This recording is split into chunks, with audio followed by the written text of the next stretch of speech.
안녕하세요. 68세 가정의학과 전문의 정현식입니다. 혼자 있을 때 심장마비가 온다면 단 10초가 생명을 좌우합니다. 지난달 74세 김영수님께서 아침 운동 후 갑자기 가슴이 쪼이기 시작했습니다. 손목이 저리고 식은땀이 등을 타고 흘러내렸죠. 그 순간 아무도 곁에 없었습니다. 평소 건강하셨던 김영수님도 갑작스러운 상황에 당황하셨다고 합니다. 119에 전화해야 할지 누워야 할지 머릿속이 하얘졌다고 합니다. 이 짧은 15초가 생과 사를 나눴습니다. 심장마비는 대부분 예고 없이 옵니다. 준비하지 않으면 누구에게든 닥칠 수 있습니다. 실제로 우리나라에서는 매년 3만 명이 넘는 분들이 심장마비로 쓰러지십니다. 이 중 절반 이상이 집에서 혼자 있을 때 발생한다는 통계가 있어요. 혹시 나도 그런 일이 생기면 어쩌나 두려우셨던 적 있으신가요? 저는 40년간 응급실에서 이런 상황들을 직접 겪어왔습니다. 이 영상을 끝까지 보시면 혼자서도 심장마비에 대처하는 5단계 생존법을 배우실 수 있습니다. 3일만 연습하면 위급 상황에서 생명을 지킬 수 있습니다. 실제로 이 방법을 아는 분들은 위기 상황에서 침착하게 대처하셨습니다. 40년간 쌓인 시니어 건강 노하우를 여러분께 전해드리고 있습니다. 구독과 알림 설정은 또 다른 생명을 지킬 수 있습니다. 혹시 지금 이 순간에도 가슴이 답답하신 분 계신가요? 그럼 단 10초의 생명이 달린 이유부터 이야기해 보겠습니다. 자, 그럼 본격적으로 시작해 보겠습니다. 심장마비, 왜 10초가 그렇게 중요할까요? 심장이 갑자기 멈추면 뇌로 가는 피가 끊어집니다. 4분 안에 조치하지 않으면 뇌세포가 죽기 시작합니다. 하지만 혼자 있을 때는 119가 와도 최소 5분에서 10분이 걸립니다. 도심 지역에서도 평균 7분, 외곽 지역은 더 오래 걸리죠. 바로 이 시간차가 생명을 가르는 거죠. 그래서 처음 10초 안에 올바른 행동을 하느냐, 못하느냐가 운명을 결정합니다. 혹시 여러분은 심장이 아플 때 어떻게 하고 계신가요? 대부분 누우려고 하거나 물을 마시려고 하시죠. 하지만 이것은 매우 위험한 행동입니다. 지금부터 알려드릴 5단계를 미리 살짝 보여드릴게요. 첫 번째, 위험 신호 놓치지 않기. 두 번째, 올바른 자세 유지하기. 세 번째, 119 신고와 문 열기. 네 번째, 응급약 복용법. 다섯 번째, 스마트폰 응급 설정. 이 중에서 가장 많은 분들이 실수하는 부분이 바로 두 번째 단계입니다. 잘못된 자세 하나로 생명이 위험해질 수 있거든요. 작년 봄 67세 박미경님께서 장보기를 하다가 갑자기 가슴에 압박감을 느꼈습니다. 처음엔 단순히 무거운 물건을 들어서 그런 줄 알았죠. 하지만 식은땀이 나기 시작하자 뭔가 이상하다는 걸 느끼셨습니다. 박미경님이 그 순간 취한 행동 하나가 생명을 구했는데 과연 무엇이었을까요? 혹시 여러분도 비슷한 증상을 겪어본 적 있으신가요? 많은 분들이 이런 신호를 그냥 넘겨버리시는데 절대 그러시면 안 됩니다. 첫 번째 단계부터 차근차근 알려드리겠습니다. 가슴이 답답하거나 식은땀이 흐르거나 숨이 막힐 듯한 이 세 가지 신호. 이것만 기억하셔도 절반은 성공입니다. 하지만 신호를 알아챘다고 끝이 아닙니다. 그 다음이 더 중요한데 대부분의 분들이 여기서 실수를 하거든요. 두 번째 단계에서 절대 하면 안 되는 행동이 하나 있습니다. 이것 하나만 피해도 생존율이 크게 달라집니다. 과연 무엇일까요? 잠깐 그 전에 박미경님이 어떻게 위기를 넘겼는지부터 말씀드릴게요. 박미경님은 즉시 행동을 멈추고 가장 가까운 곳에 기댔습니다. 바로 이 판단이 생명을 구한 거죠. 그런데 여기서 중요한 건 어떤 자세로 기대야 하는가입니다. 많은 분들이 편하다고 생각해서 누우시는데 이게 바로 위험한 행동입니다. 왜 누우면 안 되는지, 그럼 어떤 자세가 가장 좋은지는 잠시 후에 자세히 알려드리겠습니다. 지금은 일단 이것만 기억하세요. 심장마비 신호가 오면 절대 눕지 마세요. 그리고 가장 가까운 의자나 벽을 찾으세요. 하지만 단순히 앉기만 하면 되는 게 아닙니다. 특별한 호흡법이 있거든요. 이 호흡법을 모르는 분과 아는 분의 생존율 차이가 무려 40%나 됩니다. 과연 어떤 호흡법일까요? 그리고 세 번째 단계에서는 더욱 놀라운 비밀이 숨어 있습니다. 119에 신고하는 건 당연하지만 통화하면서 반드시 해야 할 한 가지가 더 있습니다. 이것을 아는 분과 모르는 분의 생존율 차이가 30%나 납니다. 궁금하시죠? 차근차근 하나씩 알려드리겠습니다. 하지만 그 전에 정말 중요한 것부터 말씀드릴게요. 심장마비는 갑자기 오는 것 같지만 사실 우리 몸이 미리 신호를 보냅니다. 이 전조 증상을 놓치지 않는 것이 가장 중요해요. 심장마비 며칠 전부터 나타나는 신호들이 있습니다. 평소보다 쉽게 피곤해지거나 계단 오르기가 힘들어지거나 밤에 잠을 설치는 경우가 많아집니다. 특히 여성분들은 남성과 증상이 다릅니다. 가슴 통증보다는 등이나 어깨가 아프고 극도로 피곤함을 느끼시는 경우가 많아요. 메스꺼움이나 소화불량 같은 증상으로 나타나기도 합니다. 이런 증상들 때문에 단순한 소화불량으로 오해하시는 분들이 정말 많으세요. 작년 여름 69세 정순이님께서 3일 동안 계속 속이 더부룩하고 소화가 안 되셨대요. 처음엔 체한 줄 알고 소화제만 드셨는데 나중에 알고 보니 심장 문제였습니다. 다행히 병원에 일찍 가셔서 큰 문제 없이 치료받으셨죠. 혹시 여러분도 최근에 이런 증상들 겪고 계신가요? 목이나 턱, 어깨, 팔이 아픈 것도 심장마비 전조 증상일 수 있어요. 특히 왼쪽 어깨나 팔 통증은 더욱 주의 깊게 봐야 합니다. 이제 첫 번째 단계로 들어가겠습니다. 급성 위험 신호, 놓치면 안 되는 3가지. 가슴이 답답하다, 식은땀이 난다, 숨이 막힌다. 이 3가지 중 하나라도 나타나면 즉시 모든 행동을 멈추세요. 여기서 중요한 건 이 신호들이 항상 강하게 오는 게 아니라는 겁니다. 은근슬쩍 시작되는 경우가 더 많아요. 처음엔 뭔가 이상하네 정도로 시작됩니다.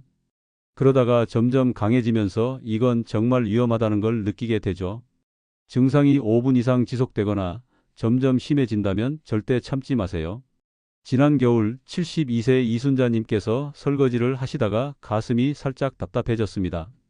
처음엔 그냥 넘어가려고 하셨죠. 하지만 5분 후 식은땀이 등을 타고 흐르기 시작했습니다.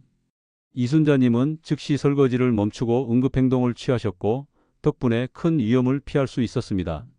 만약 그냥 넘어갔다면 어떻게 되었을까요? 생각만 해도 아찔합니다.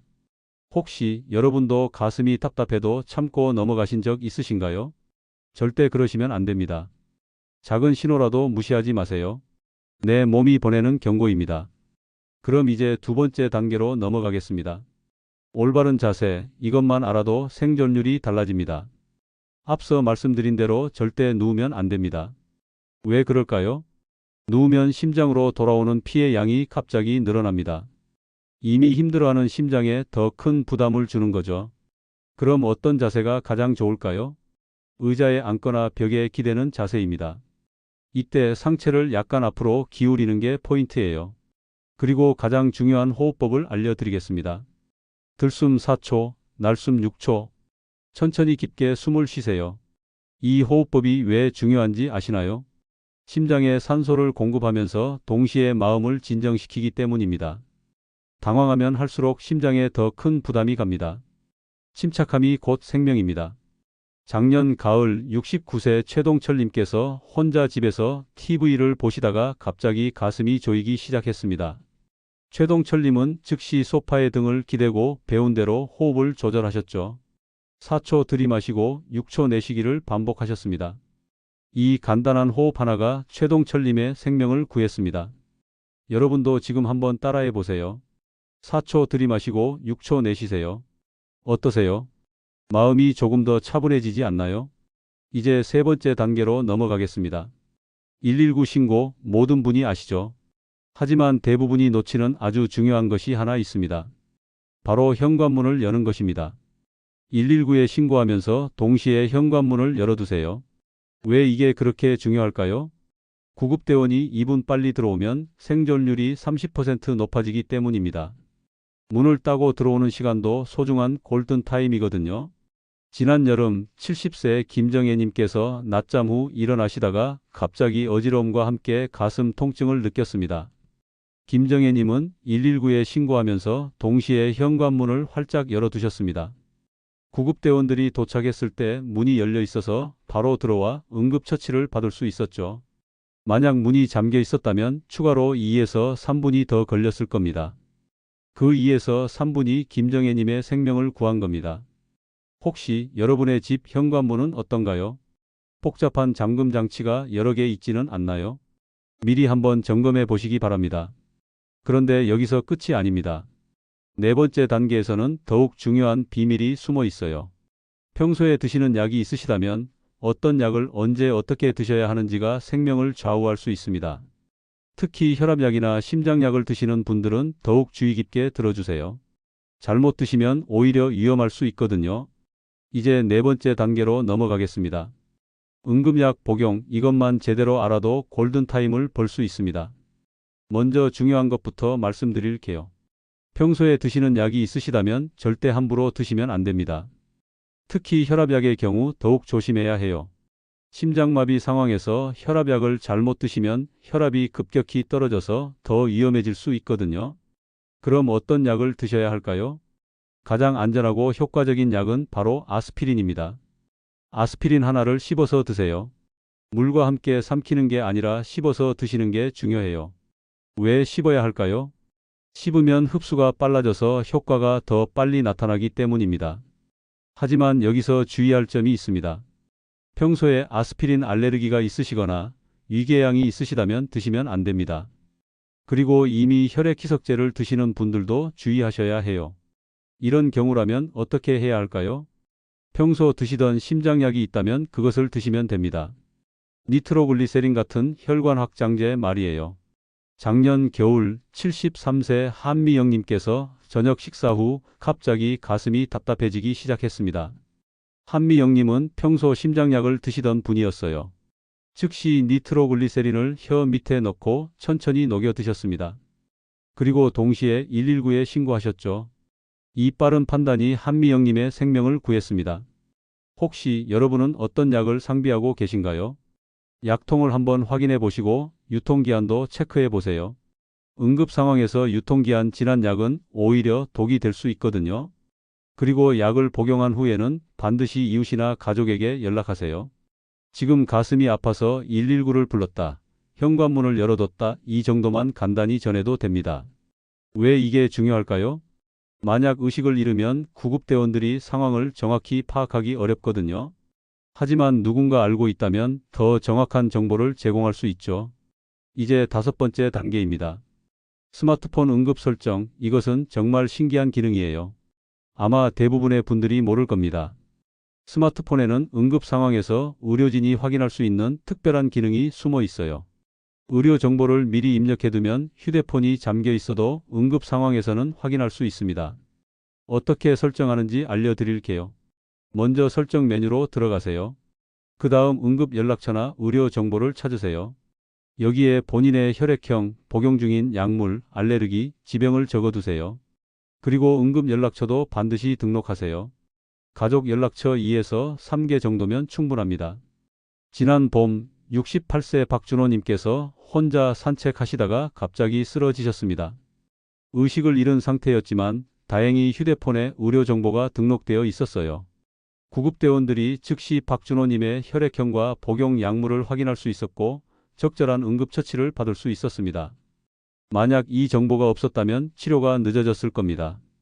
여러분도 오늘 당장 설정해 보세요. 10분이면 충분합니다. 그리고 추가로 냉장고에 응급 연락처를 붙여두는 것도 좋은 방법이에요. 구급대원들이 집에 와서 가장 먼저 확인하는 곳이 냉장고거든요.